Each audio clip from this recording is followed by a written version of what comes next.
जय जय रामकृष्ण हरी. जय संत सेना महाराज. माझ्या प्रिय भाविक बंधू आणि भगिनींनो, संत सेना महाराज यांचं जीवनचरित्र आपण समजावून घेत आहोत. हरिभक्त परायण रामभाऊ महाराज वडसाळ यांनी लेखन आणि संपादन ज्या चरित्राचं केलेलं आहे ते मी आपल्या पुढं प्रस्तुत करीत आहे. पुढं काय घडलं बघूया. आचार्य रामानंदांचे आगमन. एकदा देविदासजीचे गुरु आचार्य रामानंद यांचे बांधवगडास आगमन झाले. साऱ्या नगरीत आनंदाचे वातावरण पसरले. रामराजांचे ते गुरु असल्यामुळे राजपरिवार सुद्धा आचार्यांची बडदास्त ठेवण्यामध्ये घडून गेला. या एवढ्या जनसंवर्धात आचार्यांचे लक्ष एका मोठ्या मुलावर खेळून राहिले. ते छोटे मूल म्हणजे दुसरे तिसरे कोणी नसून बाल सेनाजीच होते. त्यांच्या योगदृष्टीस या बालकामध्ये अद्वितीय अशी लक्षणे दिसली. त्याचा प्रसन्न चेहरा, चुणचुणीतपणा, बोलण्या वागण्यातील ऐट व काम करण्याची पद्धती पाहून त्यांना कौतुक वाटू लागले होते. त्यांनी मोठ्या आस्थेने त्या बालकास जवळ बोलाविले आणि त्याचे नाव विचारले. बाल सेनाजींनी आपल्या मंजूळ आवाजामध्ये नाव सांगितले. रामानंदांनी त्याच्या पित्याची चौकशी केली तेव्हा हा आपला शिष्य देविदासाचा मुलगा आहे असे त्यांना कळले. त्यांना मोठा संतोष झाला. देविदासास बोलावून त्यांनी म्हटले, देविदास तू मोठ्या भाग्याचा आहेस. देविदास तू मोठ्या भाग्याचा आहेस. या मुलाच्या रूपाने एक महान व्यक्ती अवतीर्ण झाली आहे. तू धन्य आहेस. रामानंदांच्या या उद्गाराने देविदासास धन्यता वाटली. त्यांनी बाल सेनाजीला रामानंदांच्या पायावर घातले आणि त्याला आपल्या सेवेत घ्यावे अशी नम्र प्रार्थना केली. आचार्य रामानंदांनी सेनाजीला काही प्रश्न विचारले. त्या प्रश्नाची उत्तरे ऐकून बाल सेनाजीची वयाच्या मानाने मोठी स्पृहणीय अशी आध्यात्मिक तयारी आहे असे त्यांना दिसून आले. त्यांनी देविदासाला सांगितले की योग्य वेळ येताच मी याला शिष्य करून घेईन. याच्यापासून मी फार मोठ्या कार्याची अपेक्षा करतो. मग त्यांनी बाल सेनाजीला उपदेश केला व रामाची उपासना करावयास सांगितले. आचार्य रामानंदांचा अनुग्रह. सेनाजी 20-22 वर्षांचे झाल्यावर आचार्य रामानंद पुन्हा ज्यावेळी बांधवगडाला आले त्यावेळी त्यांनी त्याला आपला शिष्य करून घेतले. सेनाजींनी लवकरच आपल्या भक्तीने, आचरणाने व ज्ञानाने आचार्यांची मर्जी संपादन केली. आचार्यांच्या प्रमुख 12 शिष्यामध्ये संत सेनाजींची गणना होऊ लागली. देविदासानंतर राजसेवेचे कार्य सेनाजीकडे आले. ते त्यांनी अत्यंत निष्ठेने व तत्परतेने केले. राजसेवा केल्यानंतर फावल्या वेळात भजन, पूजन, संत समागम व लोक उपयोगी कार्य यात आपला वेळ घालवू लागले.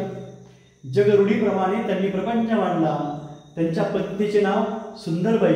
नावाप्रमाणे सुंदर तर होतीच, पण तिचे मन, अंतकरण काकणभर अधिक सुंदर होते. प्रपंच मांडला, पण इतरे जनाप्रमाणे ते दोघेही प्रपंचात गुरफटून राहिले नाहीत. दररोज त्यांच्याकडे कोणी ना कोणीतरी अतिथी अभ्यागत असायचाच. अतिथी देवभव असं म्हणतो आपण.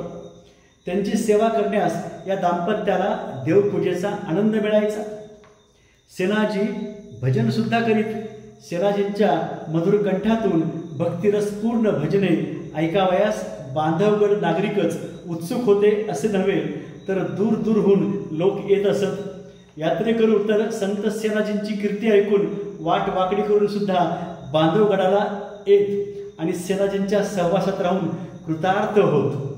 महाराष्ट्रातून प्रयाग तीर्थाकडे जाणारे यात्रेकरू परतताना बहुधा बांधवगडहून येत. सेनाजींची भेट घेण्यासाठी, त्यांच्या दर्शनासाठी. आपल्या पूर्वजांच्या जन्मभूमीतील भक्तजनांचे आगमन झाले म्हणजे आजी सोनियाचा दिवस. दृष्टी देखिले संतास, जीवा सुख थोर झाले, माझे माहेर भेटले असे सेनाजींना वाटत असे. ते मोठ्या आस्थेने आपल्या पिताजींच्या गुरुबंधूंची, विठ्ठल भक्तांची चौकशी करीत. आचार्य रामानंदांचे शिष्य झाल्यावर ते स्वतःही विठ्ठलपंतांचे गुरुबंधू झाले होते, त्यामुळे तर त्यांच्या संबंधी जाणून घेण्यास ते उत्सुक होते. नामदेव महाराज, संत ज्ञानेश्वर, संत चोखोबा, गोरोबा इत्यादी मराठी संतांबद्दल आत्मीयता वाटे. पंढरपूरच्या वाळवंटात संत मेळावा भरतो आणि तेथे रात्रंदिवस विठ्ठल नामाचा गजर चालतो. तो एकदा पाहावा अशी इच्छा उत्पन्न होऊ लागली होती. ती वेळ यायची होती, पण फार दूर नव्हती. पुढं काय घडलं? सामाजिक समतेचा पुनरुच्चार. आचार्य रामानंदांनी पुरस्कारलेली सामाजिक समता भक्ती मार्गात प्रविष्ट करण्याचे महत्त्वाचे कार्य संत सेनाजींनी केले. सेनाजी नाभिक होते, त्यामुळे त्यावेळच्या जाती व्यवस्थेप्रमाणे ते शूद्रात गणले जात, पण त्यांचा धार्मिक अधिकार जगमान्य असल्यामुळे त्यांनी सामाजिक समतेचे पाऊल उचलताच जनतेनेही त्यांना मूक संमती दिली. आपल्या फावल्या वेळात ते लोकांची दाढी डोई करण्याचे कार्य करीत असत. ते कार्य करीत असताना त्यांनी जाती वर्ण यातील उच्च नीचता पाळली नाही. त्यांच्याकडे ब्राह्मण, क्षत्रिय, वैश्य व क्षुद्र या चारही वर्णाचे लोक काम करून घेण्याकरता येत असत. सर्वांचे कार्य ते सारख्याच जिव्हाळ्याने व अगत्याने करीत. काही क्षत्रियांना व ब्राह्मणांना ते अवघड वाटायचे. परंपरागत वर्णश्रेष्ठत्वाचा पगडा मनावर बसला असल्यामुळे त्यांना सेनाजींची सर्वांना समान लेखण्याची व वागविण्याची वृत्ती निंदनीय वाटायची. पण सेनाजी आपल्या अंगीकृत ध्येयापासून कधीही परावृत्त झाले नाहीत. काहींनी महाराजा वीरसिंहाच्या कानी लागून त्यांचे मनात विष ओतण्याचा प्रयत्न केला. बघा, तेव्हाही असंच होतं. महाराजा वीरसिंह व रामराजा यांच्या वृत्तीत व प्रवृत्तीत फरक असल्यामुळे वीरसिंह लोकांच्या सांगण्यावरून बहकले जात व सेनाजीवर रागावत. पण सेनाजी नुसते हसून महाराजांचा राग घालवीत आणि महाराजांची सेवा करू लागत. सेनाजींचा स्पर्श झाला की वीरसिंहाचा उरलासुरला राग पळून जायचा आणि अननुभूत आनंदात महाराज न्हाऊ लागायचे. ही संधी साधून सेनाजी वीरसिंहाशी कोणते तरी निमित्त काढून देवाने निर्माण केलेली सृष्टी, या सृष्टीतील इतर वस्तुजात, प्राणीमात्र, मानव या सर्वांचा जगनियंता असलेला परमेश्वर कसा सर्वांना समभावाने वागवतो, त्याने अत्यंत हीन कुलात जन्म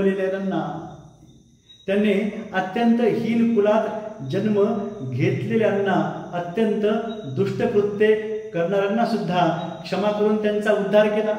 प्रल्हाद, अंबरीश, रुक्मांगद, शबरी, विदुर यांची उदाहरणे देऊन राजाला पटवून देत. परमेश्वराने सर्वांना सारखी ज्ञानेंद्रिय व कर्मेंद्रिय दिली आहेत. यावरून परमेश्वराला समानताच मान्य आहे. परमेश्वराच्या इच्छेविरुद्ध जर आपण वागलो आणि मानवामध्ये भेद केला तर तो परमेश्वराला कसा आवडेल? अशा प्रकारचे बोधामृत सेनाजी राजाला पाजित असत. त्याचा सुपरिणाम असा झाला की महाराजा वीरसिंह सेनाजीप्रमाणे सामाजिक समतेचे पुरस्कर्ते बनले. मधून त्यांच्यामध्ये परंपरेने चालत आलेला वर्णश्रेष्ठत्वाचा अहंकार आपला फणी काढून असे, पण सेनाजींनी संयमाचे व क्षमाशीलतेचे कवच धारण केले असल्यामुळे त्यांचे काहीच नुकसान झाले नाही. काय घडतं पुढे बघू आणखी. अशा रीतीने कालक्रमणा करीत असताना राजा वीरसिंहाच्या आयुष्यामध्ये एक क्रांतिकारक दिवस उगवला. त्या दिवसापासून वीरसिंहाचा उरलासुरला सगळा अहंकार गळून पडला आणि अनन्य भावे संत सेनाजीस ते शरण गेले. एके दिवशी सकाळी नित्यकर्मे आटपून सेनाजी राजसेवेकरिता राजवाड्याकडे निघाले होते. मोठी सुंदर सकाळ होती ती. भगवान सूर्यनारायणाच्या कोमल किरणांनी साऱ्या आसमंतातील वृक्षवेलीवर प्रकाशाचा साज चढविला होता. पक्षी मंजूळ स्वरामध्ये गात होते. गुदगुल्या करणारी थंडी हळूहळू नाहीशी होत चालली होती. लोकसुद्धा आपापली नित्यकर्मे करण्याकरिता नियोजित स्थळी जात होते. राजवाड्याकडे सेवकांची रीग लागली. सेनाजीही लोकांचे अभिवादन स्वीकारीत सुहास्य मुद्रेने लगबगीने राजवाड्याकडे जात होते. बरेच दिवस होऊन गेले तरी सेनाजींच्या हाताचा स्पर्श आपल्या मस्तकाला न झाल्यामुळे व्याकुळ झालेले काही जण सेनाजींच्या मार्गावर उभे राहून त्यांना आदराने नमस्कार करून विचारित, सेनाजी आमच्यावर केव्हा मेहरबानी करणार? बघूया पुढं काय घडतंय.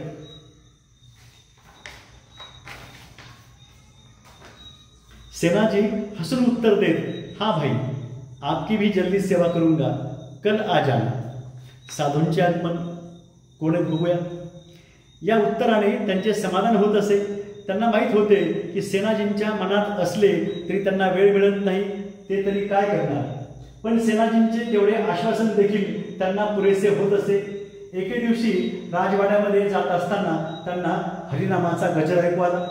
अगदी तालावर कोणते तरी भक्तिगीत गात गात काही साधू मंडळी रस्त्याने येत होती. अगदी प्रातःकाळी साधू पुरुषांचे दर्शन होण्याचा योग आणल्याबद्दल सेनाजींनी मनातल्या मनात परमेश्वरास धन्यवाद दिले आणि ते साधूंना भेटण्याकरिता घाईघाईने पुढे जाऊ लागले. तोच त्यांना एक माणूस धावत धावत त्यांच्याकडेच येत आहे असे दिसले. सेनाजींना पाहिल्याबरोबर तो धावतच आला आणि म्हणाला की संत मंडळी दक्षिणेकडील असून उत्तरेकडील तीर्थयात्रा आटोपून परत जाता जाता आपल्या दर्शनाकरता घराकडे निघाली आहेत. तेवढ्यात ती साधू मंडळी आलीच. सेनाजींनी पुढे होऊन सर्वांच्या चरणांना वंदन केले आणि त्यांना ते घरी घेऊन आले. सुंदरबाईंना सुद्धा फार आनंद झाला. दोघेही पती पत्नी साधूंचा आदर सत्कार करण्यामध्ये गुंग होऊन गेले. त्या सर्वांची स्नाने व जेवणे झाली व नंतर त्यांनी सेनाजींना तीर्थयात्रेतील आपले अनुभव सांगायला सुरुवात केली. तिकडे राजवाड्यामध्ये महाराज वीरसिंह स्नानाकरिता कळवले होते. कधी वेळ टळून न देणाऱ्या सेनाजीला आज का उशीर हे राजाजींना कळेना. सेनाजी आजारी तर नसतील, कोणते संकट त्यावर आले असावे, नाना प्रकारचे विचार राजाजींच्या मनात येऊ लागले. त्यांनी आपल्या एका भुजऱ्याला चौकशी करण्याला पाठवले. आता पुढं काय घडलं ते मी सांगत बसणार नाहीये, कारण वेगवेगळ्या आख्यायिका, दंतकथा, चमत्कार हे संतांच्या जीवनामध्ये हे चिटकवल्या गेलेल्या आहेत. त्यामुळं आपण अधिक पुढे जाऊया. थोडक्यात काय, वीरसिंह महाराज हे खूप संतापले, चिडलेले आहेत. पण साधू संतांच्या सेवेमध्ये मग्न आहेत. कोण? संत सेना महाराज आणि त्यांची पत्नी सुंदरबाई. राजा वीरसिंह जे आहेत ते बोलावणं पाठवत आहेत, ते येतोच असं म्हणतायत. पण ज्यांना हा जळफळाट होत होता, जे महत्त्व संत सेना महाराजांचं वाढलेलं आहे राजाच्या दरबारी, वीरसिंहाच्या दरबारामध्ये, त्यांच्यात लावून द्यायचं होतं. आणि ते असं म्हणाले की उद्धटपणे ते म्हणतात की मी येत नाहीये, मी सध्या साधू संतांच्या सेवेमध्ये, मी येत नाही म्हणून सांगा, असं ते चुकीचं सांगतायत. आणि वीरसिंह हे संतापतायत. आणि हे सगळं होत असताना प्रत्यक्ष विठ्ठल यांना असं वाटतं की माझ्या भक्ताला काहीतरी होऊ शकतं, हे व्हायला नको. आणि भक्त संत सेना महाराजांचं रूप घेऊन तिथं जातात आणि राजा वीरसिंहाची सेवा करतात. संत सेना प्रत्यक्ष विठ्ठल बनतात असं सांगितलं गेलं. पण माझ्या प्रिय बंधूंना आणि भगिनींना मला माफ करा, संतांच्या जीवनातले चमत्कार हे कुठलेही नाहीत, हे संतांनी सांगितलेलं आहे. आणि संत यांनी चमत्कार नाकारलेले आहेत. त्यांच्या अभंगाच्या माध्यमातून मी तुम्हाला सगळं सांगणार आहे. संतांचे विचार न घ्यायच्या ऐवजी त्यांच्या अभंगातून आपण काही शिकून चांगलं जीवन न बनवण्याऐवजी आपण संतांच्या चमत्कार कथा आपण सांगत बसाव्या. यासाठी मनुस्मृती समर्थकांनी केलेल्या ह्या गोष्टी आहेत. कृपया या चमत्काराच्या बाहेर या आणि डोळसपणानं बघा देशात काय चाललंय. हे पुन्हा मी हा सगळा जागर जो करतोय ज्ञानाचा, ते आपल्याला अंधश्रद्धा वाढवण्यासाठी नाहीये, आपली श्रद्धा वाढवण्यासाठी, निष्ठा वाढवण्यासाठी. विठ्ठल देव म्हणजे चांगुलपणा आहे, हे कित्येक संतांनी सांगितलेलं आहे. हा चांगुलपणा वाढण्यासाठी आपण विठ्ठलाचं दर्शन घ्यावं. इतरांमध्ये जो संतांमध्ये प्रत्येकात जो कोणी आहे ना, जत्र जावं तत्र विठ्ठल, जळी तळी काष्टी पाषाणी विठ्ठल आहे म्हणजे चांगुलपणा आहे. तो जागा करायचं काम या माध्यमातून मी करतो आहे. आणि मग पुढं काय घडतंय ते आपण बघूया. आणि मग पुढे संत सेना महाराज जातात. खूप चांगली सेवा केलेली आहे. ते त्वचारोग कुठला झाला होता वीरसिंहाला, तोही बरा झाला. विठ्ठल संत सेना महाराजांच्या रूपाने तर आले होते, सेवा केली होती. आणि खूप सेवा चांगली केल्यामुळं ते वापस पाठवत आहेत. संत सेना महाराजांना वापस बोलवा, जे की विठ्ठल तिथं रूप घेऊन आले होते असं सांगितलं गेलं. तसं नाही घडलेलं ते. मग आता प्रत्यक्ष संत सेना महाराज जात आहेत. त्यांना कळतं की असं घडलेलं आहे. आणि मग त्यातून त्यांना सांगायचं आहे, त्यांना कळतं सगळं त्या वीरसिंह राजाला, त्याचा क्रोध कमी होतो आणि ते असं म्हणतात की संत सेना महाराज तुमच्यामुळं मला प्रत्यक्ष विठ्ठलाची अनुभूती आलेली आहे. ते पाया पडायला लागतात. ते म्हणतात असं नाही आहे, ह्या निमित्तानं हे घडलेलं आहे सगळं. दोघं एकमेकांना बोलत राहतात कितीतरी वेळ. तात्पर्य काय, या प्रसंगातून एवढंच शिकायचं आहे, तुमच्यातील भक्ती ही निष्ठा जी आहे, भक्ती जी आहे ती उदात्त असावी, निरपेक्ष असावी. त्यातून हे असं घडू शकतं हे त्यांना सांगायचं आहे. तुम्हाला जे हवं ते मिळू शकतं. थोडक्यात काय, चमत्कार नाही आहेत, तुम्ही अपेक्षा न करता कार्य करावं हेच तिथून सांगायचं आहे. चला आता पुढं काय सांगितलं,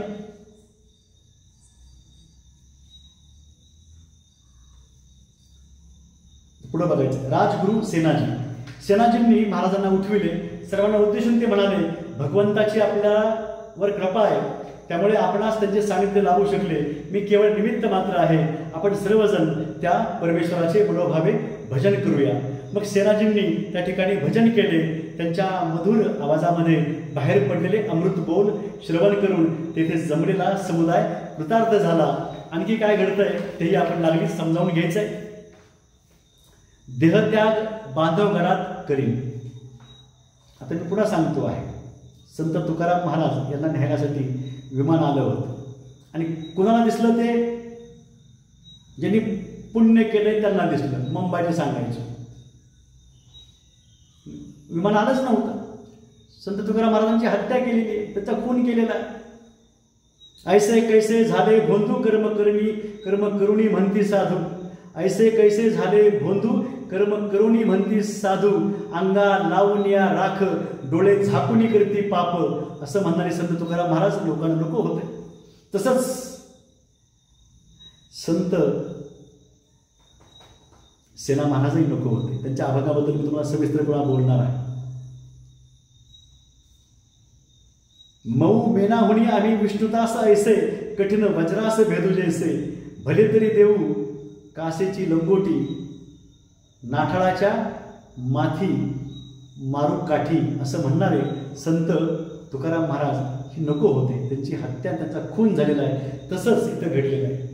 मी अतिशय तर्कसंगत सगळं बोलतो आहे. संत सेना महाराज किंवा कुठल्याच संतांनी समाधी ही घेतलेली नाही. माझं बोलणं कोणाला खटकत असलं तर चर्चा करायला मी प्रत्येकाशी तयार आहे. मी पुन्हा सांगतो आहे, संत साहित्याने मानवता हा धर्म सांगितलेला आहे.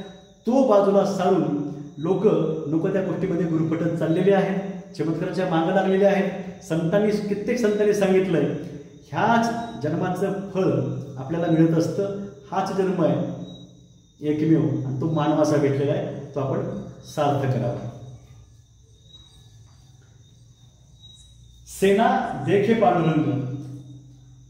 आता देहत्याग बांधव गडात करीन इथे जे दिलंय ते मी वाचतो आहे. पण त्यांना असं वाटलं असेल की मला माझं जीवन जे आहे, ज्या बांधव गडामध्ये जन्म झालाय तिथंच माझा देहत्यागावा हे त्यांना वाटणं साहजिक आहे. पण तसं घडलं का? काय घडलं असेल बघूया. या घटनेनंतर सेनाजी महाराजांना विरक्ती प्राप्त झाली. त्यांनी सर्वसंग परित्याग करून तीर्थयात्रेला जाण्याची मनीषा राजाजवळ बोलून दाखविली.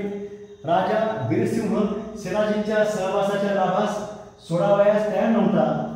त्याने सेनाजींचे मन वळवण्याचा फार प्रयत्न केला, पण सेनाजी आपल्या निर्णयावर दृढ राहिले. त्यांनीच तीर्थयात्रेची तयारी केली.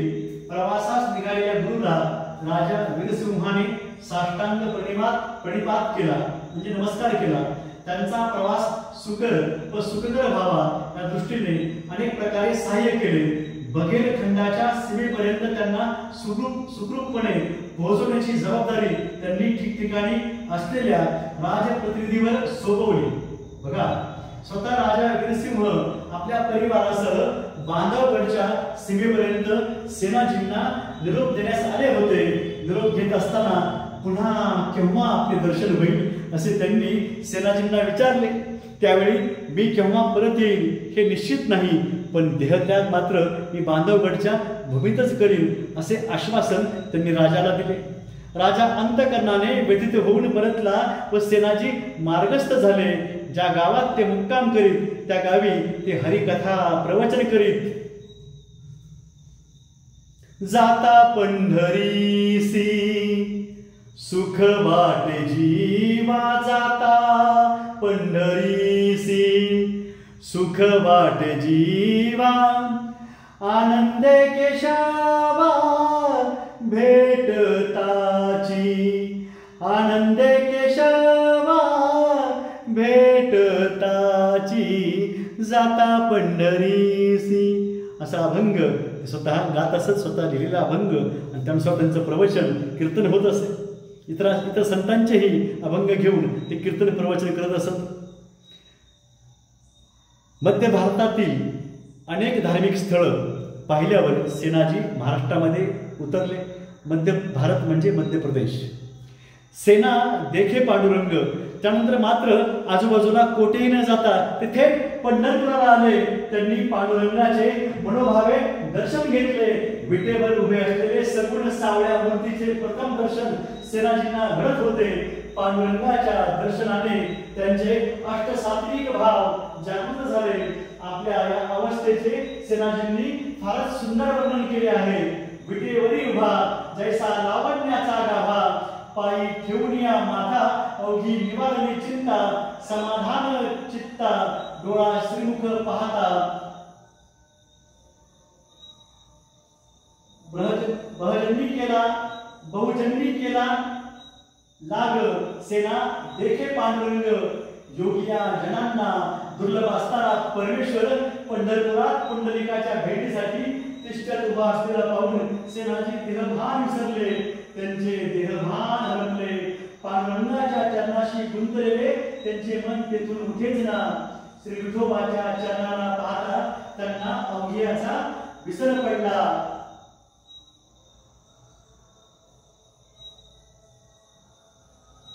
विठ्ठलाच्या नामापुढे त्यांना सगळे तुच्छ वाटू लागले. पंढरपुरातच त्यांनी दीर्घकाळ वास्तव्य केले. नामदेव आणि ज्ञानेश्वराच्या परिवारातील भक्तांशी त्यांची ओळख झाली. प्रत्येक जातीतील संत आपापला व्यवसाय सांभाळून विठ्ठलाच्या चरणी आपली सेवा रुजू करीत आहे. विठ्ठल पायी तर कोणी लोटंगणे घालीत. कथा कीर्तने प्रवचने भजने कोठे ना कोठे सतत चालू आहे. आपपर भाव विसरून परस्परांच्या चरणास वंदन करीत आहेत. असे आयुष्य गेल्यामुळे तिकडील संत असे दृश्य पाहून सेनाजींचे भान हरपले. बांधवगड सारख्या परप्रांतात आतापर्यंत आयुष्य गेल्यामुळे तिकडील संत साधू सत्पुरुष व त्यांचे आचार विचार सेनाजींना माहीत होते. साधू संतांची सेवा करणे, त्यांची बडदास्त राखणे हे कार्य त्यांनी आयुष्यभर केले होते. गुरुला केवढा मान दिला जातो, त्यांची केवढी वैभवशाली बडदास्त ठेवली जाते हे सेनाजींनी पाहिले होते. पंढरपुरात आल्यावर आचार्य रामानंदांच्या तोडीचे नामदेव, सावतोबा, चोखोबा इत्यादी संत लहान धाकुटेपण विसरून परस्परांच्या चरणाची पायधूळ घेत आहेत. प्रेमालिंगन देत आहेत. आनंदाने बेहोश होऊन कीर्तनरंगी नाचत आहेत. हे दृश्य सेनाजींना मोठे विलोभनीय वाटत होते. धार्मिक व सामाजिक समतेचा हृदयंगम आविष्कार त्यांना पंढरपूरच्या वाळवंटात आढळून आला. सेनाजी सुद्धा त्यात सामील झाले. तेथील संतांची पायधूळ माथ्यावर धारण केल्यामुळे आपण तिन्ही लोकातून सरता झालो असे त्यांना वाटू लागले. कोणते कोणते अभंग म्हटले असतील त्यांनी. सर्व संत डोळ्यापुढे आणा. प्रत्येक संतांचा एक किंवा त्यांचे 2 अभंग डोळ्यापुढे आणा. हा वेळ त्यासाठी आहे. आणि ते अभंग तिथं सगळे हे संत तिथं म्हणतायत. ज्ञानदेव गुरु ज्ञानदेव तारू. प्रत्येकाच्या तोंडून योग माऊली ज्ञानेश्वरा संबंधीच अद्भुत कथा सेनाजींना ऐकायला मिळत. तेव्हा ते आळंदीला गेले आणि तेथील ज्ञानेश्वरांच्या समाधीचे दर्शन घेतले. ज्ञानेश्वरांनी नुकतीच समाधी घेतली होती. थोडे अगोदर आलो असतो तर या महान दिव्य विभूतीचे प्रत्यक्ष दर्शन व सहवास आपणास लाभला असता असेही त्यांना वाटले असावे. मी आपला वेळमध्ये घेतोय. मला सांगा, अवघं 21 वर्ष संत ज्ञानेश्वर माऊलींचं. 16व्या वर्षी त्यांनी भावार्थ दीपिका ज्ञानेश्वरी लिहिली. आता पुरावे मिळू लागलेले आहेत आपल्याला की संत तुकाराम महाराज यांची हत्या त्यावेळेसच्या मंबाजीनं कर्मठ कुणी ब्राह्मणानं केलेली आहे. कोणी असेल वाईट, सगळे तसे नसतात बरं. तसंच संत ज्ञानेश्वर यांच्या बाबतीत सुद्धा घडलेलं आहे. कशामुळे ते समाधी घेतील? ते ज्यांना आतोनात छळलं संत ज्ञानेश्वर महाराजांना, त्यांच्या भावंडांना, कर्मठ ब्राह्मणांनी की संन्यासाची मुलं आहेत तुम्ही, विठ्ठल पंत तुम्ही संन्याशी आहेत, तुम्ही संन्यास घेतला आणि तुम्हाला मुलं झालेली आहेत, तुम्हाला देहदंड घ्यावा लागेल. जिवंतपणी त्यांना मृत्यूदंडाची शिक्षा देणारा त्यावेळेसचा कर्मठ ब्राह्मण समाज.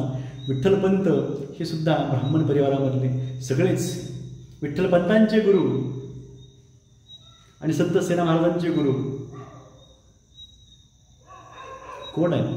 आचार्य रामानंद, स्वामी रामानंद. संत कबीरांनी पण त्यांना गुरु मानलेला आहे.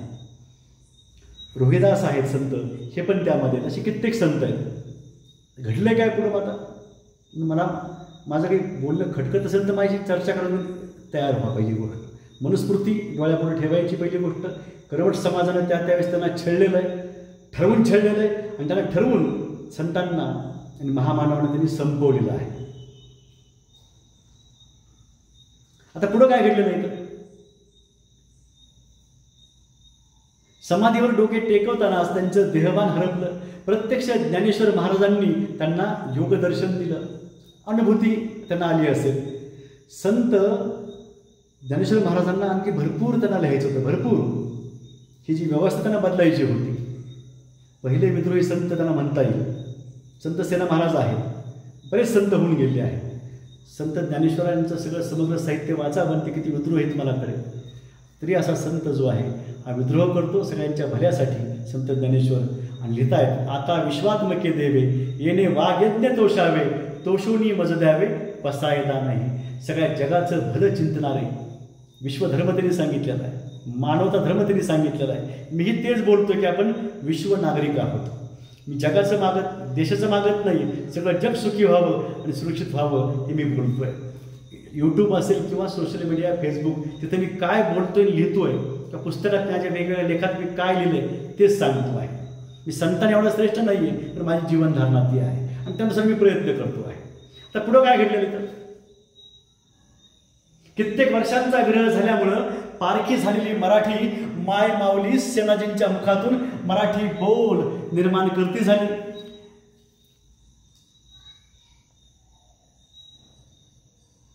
सेनाजींच्या मुखातून एकामागून एक असे रसाळ अभंग प्रकट होऊ लागले. लोकोत्तर कार्याचा सेनाजींच्या मनावर विलक्षण प्रभाव पडला. आपल्या गुरुबंधूंची मुलं म्हणूनच ज्ञानेश्वरादी भावंडाकडं त्यांचे स्नेहपूर्ण लक्ष होतेच, पण त्यांचे ऐकल्यावर व पाहिल्यावर तर सेनाजींनी त्यांना आपल्या गुरुस्थानी मानले. ज्ञानदेव गुरु ज्ञानदेव तारू, उतरील पैल पारू ज्ञानदेव. ज्ञानदेव माता ज्ञानदेव पिता, तोडील भवव्यथा ज्ञानदेव. ज्ञानदेव माझे सोयरे धायरे, जिवलग निधरी ज्ञानदेव. सेना म्हणे माझा ज्ञानदेव निधान, दाविली निजखून ज्ञानदेव. अशी त्यांना खात्री पटल्यामुळे त्यांनी आपल्या कीर्तनात ज्ञानेश्वरांची कीर्ती गायला सुरुवात केली. पूर्णब्रह्म पुरुषोत्तमस भक्तजनांचा उद्धार करण्याकरता ज्ञानदेवांच्या रूपाने या जगती तलावर अवतीर्ण झाला आहे असे त्यांना मनोमन वाटू लागले. पंढरपुरास दीर्घकाळ वास्तव्य करून सेनाजींनी मराठी भाषेमध्ये अभंग रचना केली. त्यांच्या अभंगामध्ये विविधता आहे. स्वतःच्या नाभिक जातीतील लोकांना सुद्धा त्यांनी उपदेश केला. व्यवसायात साधन शुचिता राखली तर तो व्यवसाय लोकादरास पात्र होतो, नाहीतर लोक तिरस्कार करू लागतात. समाज बांधवाने चारही वर्णांची मनोभावे सेवा करावी इत्यादी प्रकारचा उपदेश त्यांच्या अभंगातून आढळतो. महाराष्ट्रातील सर्व प्रमुख तीर्थक्षेत्रे त्यांनी पाहिली असावी. ज्ञानेश्वरांनी समाधी घेतल्यावर अल्पावधीत त्यांच्या भावंडांनीही आपले अवतार संपविले असे सांगितले जाते. त्यांनी जेथे जेथे समाधी घेतली तेथे तेथे म्हणजे त्र्यंबकेश्वर, सासवड, कोपरगाव इत्यादी स्थळांची यात्रा करून त्यांच्या समाधीवर आपली भावपुष्प अर्पण केली. माझे गुरु स्वामी रामानंद, विठ्ठलपंत यांचे गुरु स्वामी रामानंद. विठ्ठलपंत नाही आहेत, त्यांची भावंड नाही आहेत, त्यांची मुलं नाही आहेत. संत ज्ञानेश्वरांनी त्यांची भावंड. मग त्यांची समाधी कुठे आहे? शोध घेतला पाहिजे, तिथे मी गेलो पाहिजे, कृतज्ञता व्यक्त केली पाहिजे, भावपुष्प अर्पण केली पाहिजे. किती आत्यंतिक तळमळ आहे संतांना. मी संत नाही आहे, पण माझी आत्यंतिक तळमळ सगळं जग भलं होण्याची आहे. सगळ्यांना जवळपास कळलेली आहे.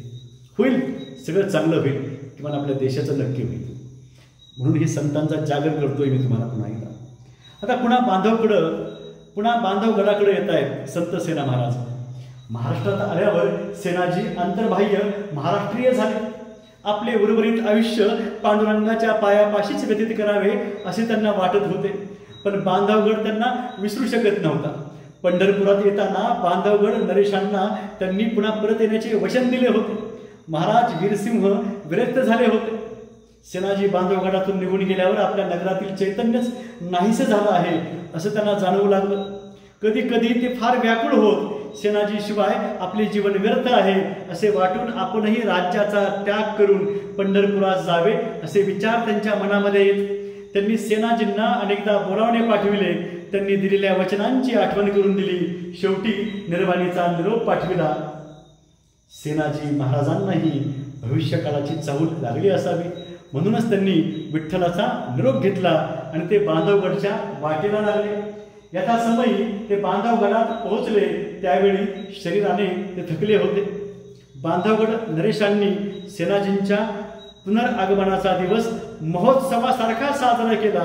सारे नगर गुढ्या तोरणांनी शृंगारले होते, सजविले होते. सारे नगरवासी नगराच्या सीमेवर आपल्या गुरुजींचे स्वागत करायला तिष्ठत होते. सेनाजींचे आगमन झाल्याबरोबर वीरसिंहांनी त्यांच्या पायावर लोळण घेतली आणि ते आनंद अश्रूंनी भिजवून टाकले. आपल्या शिष्यवराची शारीरिक व मानसिक अवस्था पाहून सेनाजींचेही अंतःकरण सद्गदित झाले. त्यांनी मोठ्या प्रेमाने वीरसिंहांना उठून क्षेमालिंगन दिले. त्यावेळी उपस्थित जनसमुदायाने सेनाजींचा व वीरसिंहाचा जय जयकार केला. जय संत सेना महाराज, संत सेना महाराज की जय. जय संत सेना महाराज, संत सेना महाराज की जय. जय वीरसिंह महाराज, वीरसिंह महाराज की जय. जय वीरसिंह महाराज, वीरसिंह महाराज की जय असा जय जयकार होऊ लागला. त्यानंतर फार दिवस संत सेनाजी महाराज या जगात राहिले नाही. त्यांनी निर्वानिरव करायला सुरुवात केली. आता इथं म्हटलंय की समाधी घेणार असं सगळं दिलंय, तुम्ही ते वाचत बसत नाहीये, पण इथं जे सांगितलं ते सांगतोय. पुढे म्हटलेलं आहे त्यांनी समाधी घेतली असा उल्लेख केलेला आहे. पण मी अतिशय तुम्हाला मी पुन्हा सांगतोय, आपण माघारी पुढे जायचंय. माझे इतर व्हिडिओ सगळे बघा तुम्ही, आणि पुन्हा मी जे काय बोलतोय तुम्ही त्यावर या, त्या मतावर तुम्ही याल पुन्हा. की संत सेना महाराज असो, संत ज्ञानेश्वर महाराज असो, संत तुकाराम महाराज असो, असे कित्येक संत, तसेच महामानव छत्रपती शिवाजी महाराज असोत, डॉक्टर बाबासाहेब आंबेडकर असोत, असे कित्येक महामानव हे ठरवून संपवल्या गेलेले आहेत. फक्त विशिष्ट महामानवांच्याच दुर्घटनेबाबत चर्चा होते का, तीच होऊ द्यायची. इतर महामानवाबाबत सुद्धा त्यांनी केलेलं आहे हे लोकांनी, हे नाही सांगितलं पाहिजे. उदाहरण तुम्हाला देतो मी. स्वामी विवेकानंद यांनी गौतम बुद्ध हे किती श्रेष्ठ आहे, गौतम बुद्धांचा बौद्ध धम्म हा किती श्रेष्ठ आहे, बौद्ध धम्मानं आपली भारतीय संस्कृती किती व्यापक केली आहे हे सांगितलेलं आहे. आद्य शंकराचार्य यांनी पण ते सांगितलेलं आहे. ते वैदिक संस्कृतीचे भाष्यकार आहेत, प्रवक्ते आहेत, स्वामी विवेकानंद आणि आद्य शंकराचार्य सुद्धा. कशाला महासमाधी घेतील? 39.5 वर्षाचं आयुष्य आहे त्यावेळी स्वामी विवेकानंदांचं, आणि महासमाधी घेतली 4 जुलै 1902ला.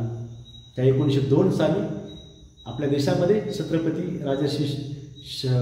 राजर्षी छत्रपती शाहू महाराज आरक्षणाला सुरुवात करतात 1902ला. ही गोष्ट खटकलेली आहे महाराष्ट्रामध्ये. इकडे काही करता येत नाही आहे, तिकडं मग पश्चिम बंगालमध्ये केलेलं आहे.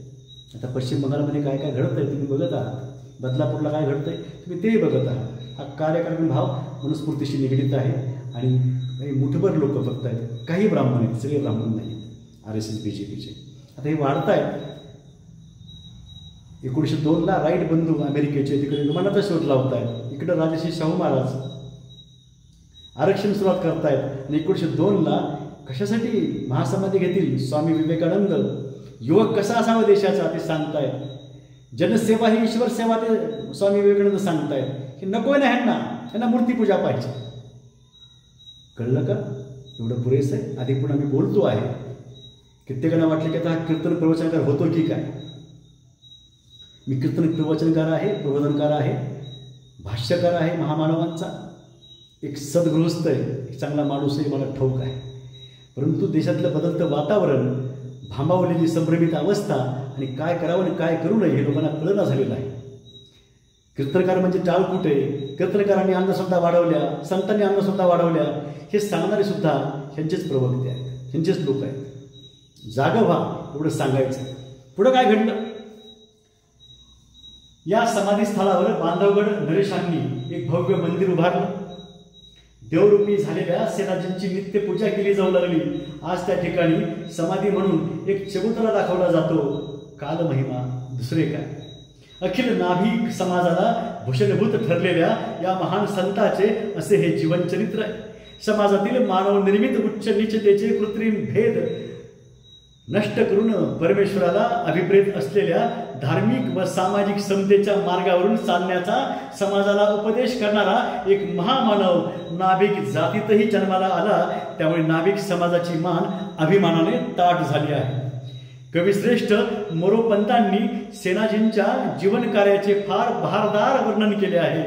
तेच उद्धृत करून हे प्रकरण इथं लेखकानं संपवलेलं आहे. काय म्हटलं मोरोपंतांनी?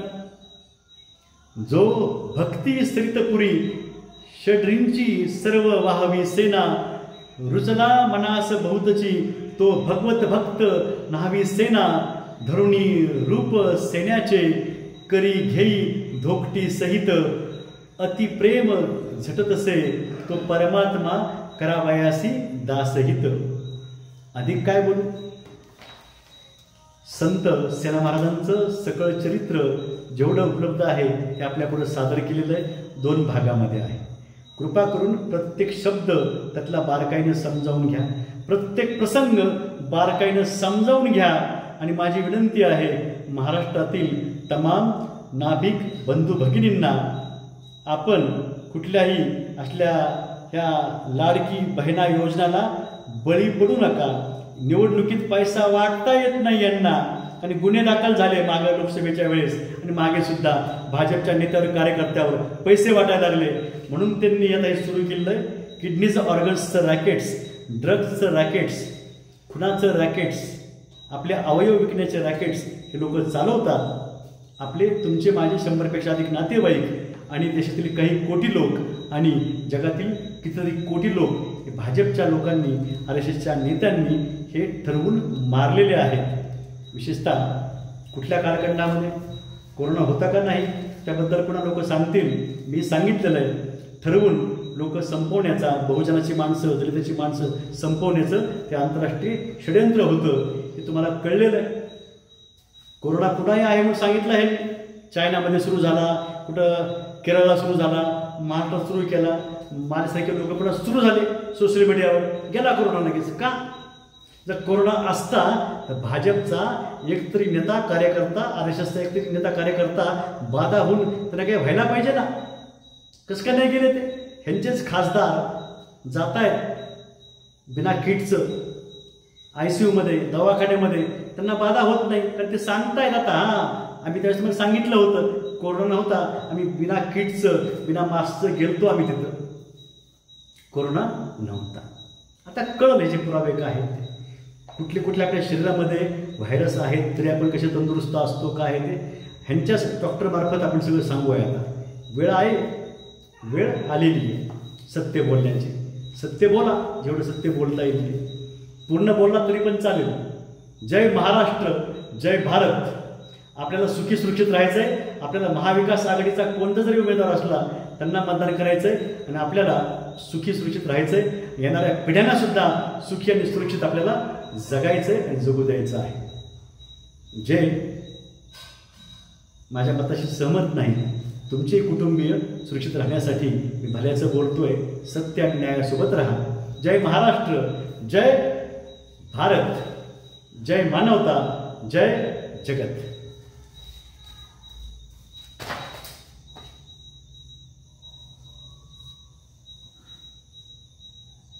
जगाच्या कल्याणा संतांच्या विभूती, देह कष्टविती परोपकारे. संत साहित्य वाचूया पुन्हा जगूया.